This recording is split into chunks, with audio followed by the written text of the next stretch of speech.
আসসালামু আলাইকুম, welcome to my channel. তো বন্ধুরা, আজকে আমি আপনাদেরকে দেখাবো আপনারা কিভাবে যে কোনো ফটোশপে আপনার অভ্র দিয়ে লিখবেন। যে অ্যাডোবি ফটোশপ বলেন, অ্যাডোবি আফটার ইফেক্টস বলেন, যে কোনো ফটোশপ বলেন, আপনি কিন্তু অভ্র দিয়ে লিখতে পারেন। তো খুবই সিম্পল দেখলে, আর যদি না দেখেন তাহলে অবশ্যই হার্ড মনে হবে। অবশ্যই স্টেপ বাই স্টেপ ভিডিওটা দেখবেন, বেশি কথা বলবো না, চলুন শুরু করা যাক। তো শুরু করার আগে ছোট্ট একটি ইন্ট্রো।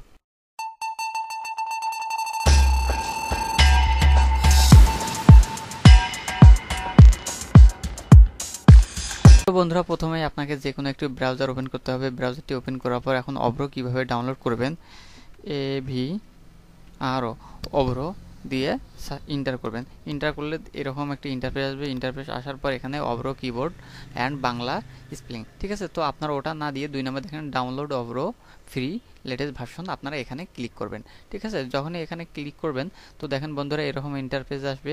ইন্টারফেস আসার পর এখান থেকে আপনারা এখানে ফ্রি ডাউনলোড এখানে ক্লিক করবেন। যখনই এখানে ক্লিক করবেন অটোমেটিকভাবে আপনার সফটওয়্যারটি ডাউনলোড নেবে, তারপর ইনস্টল করে নেবে। তো বন্ধুরা, এইসব সবাই পারেন, ওই জন্য আমি আর দেখাইলাম না, ঠিক আছে। তো সরাসরি আমি এখন দেখাইতেছি। তো আপনারা এখন কিভাবে দেখেন, এখানে আসার পর যখন ইনস্টল হয়ে গেল তারপরে এরকম কিন্তু আপনার স্ক্রিনটা ভেসে উঠবে। উঠার পর তারপর এখানে আপনারা কি করবেন, সিটিংয়ে চলে যাবেন। সিটিংয়ে যাওয়ার পরে এখানে কি আউটপুট অ্যাজ ইউনিকোড, ঠিক আছে। তো আপনারা কি করবেন, আউটপুট অ্যাজ ANSI, ঠিক আছে। তো আপনারা এখানে সিলেক্ট করে দিবেন। দেওয়ার পর এখানে ইউজ NSI অলওয়েজ, ঠিক আছে, এনি ওয়ে, এটা দিয়ে সিলেক্ট করে দেবেন। সিলেক্ট করে দেওয়ার পর এখানে কি করবেন, আপনারা এখন কিভাবে ফন্ট কোথায় পাবেন, ঠিক আছে।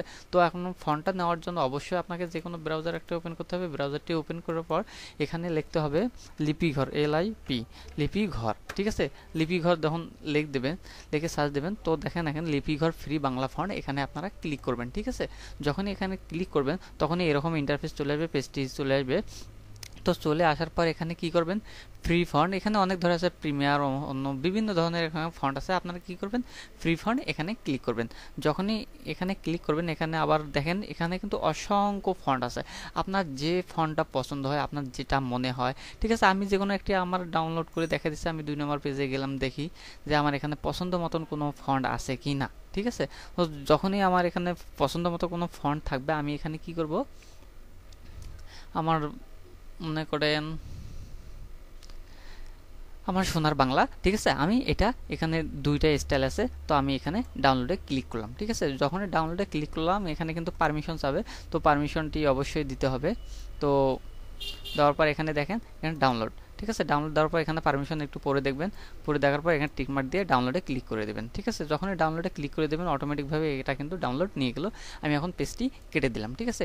কেটে দেওয়ার পর এখানে এখন আমি কি করব দেখেন, যেখানে আমার ডাউনলোড হলো এখন আমি সেখানে চলে যাব। এখানে চলে যাওয়ার পর এখানে ডাউনলোডে চলে আসলাম। ডাউনলোডে চলে আসার পর এখানে আমি কি করব, এটা রাইট বাটন ক্লিক করব। রাইট বাটন ক্লিক করে এটা এক্সট্রাক্ট করে নেব। তো আমি এক্সট্রাক্ট করে নিলাম। তো নেওয়ার পর এখানে দেখেন আমার ফন্ট দুটো চলে আসলো। চলে আসার পর আমি এখানে কোনো একটা নিউ ফাইল আমি নিতেছি, কারণ যেহেতু আমার এখানে অনেকগুলো ফোল্ডার আছে। তো এখানে নিউ ফাইলে আমি নিয়ে নিলাম।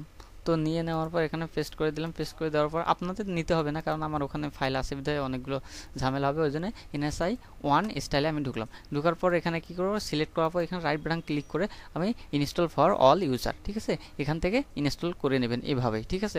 খুবই সিম্পল এবং ইজি, ঠিক আছে। এভাবে নেওয়ার পর আমি 2টা আছে, 2টাই একই নিয়মে এখানে আমি ইনস্টল করে নেব। তো বন্ধুরা দেখেন আমার ইনস্টল হয়ে গেল।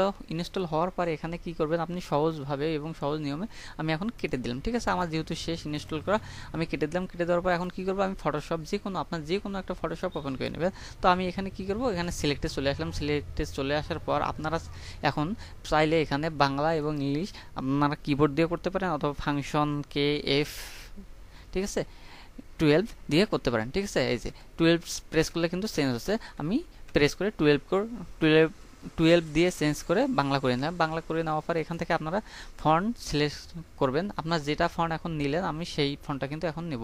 এখানে দেখেন লিপিঘর, তো LI, এই যে এইগুলা NSI, ঠিক আছে, এই ফন্টগুলো কিন্তু আমরা এখন নিলাম। তো আমি এখানে কি করব, এইখানে যে কোনো একটা ফন্ট, আপনার যেহেতু অনেকগুলো ফন্ট নিতে পারেন, আমি এখানে অনেকগুলো ফন্ট নিছি, ওই জন্য আমি সিলেক্ট করলাম। আমি যেটা এই মুহূর্তে নিলাম সেটা সিলেক্ট করলাম, ঠিক আছে।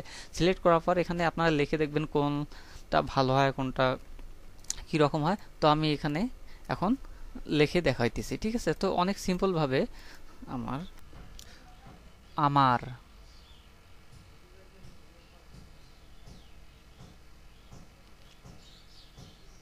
সোনার বাংলা, ঠিক আছে। তো আপনারা অনেক সিম্পল ভাবে কিন্তু এটা নিতে পারেন। তো আমি এখান থেকে আর তেমন দেখাইতেছি না, আপনারা খুব সহজেই কিন্তু এখানে লিখতে পারেন। দেখেন এখন কিন্তু বাংলা আপনারা লিখতে পারতেছেন, ঠিক আছে। তো বন্ধুরা এভাবেই আপনারা কিন্তু বাংলা লিখতে পারেন। তো বন্ধুরা এই ছিল আমার আজকের ভিডিও। যদি আমার এই ভিডিওটি আপনার ভালো লেগে থাকে তাহলে অবশ্যই আমার চ্যানেলটি সাবস্ক্রাইব করবেন এবং এরকম নিত্য নতুন ভিডিও পাওয়ার জন্য অবশ্যই নোটিফিকেশন বেল বাটনটি ওপেন করে দেবেন। তো আজকের মতো বিদায় নিতেছি, আবার পরবর্তী কোনো ভিডিও নিয়ে আপনাদের মাঝে হাজির হবো। আল্লাহ হাফেজ।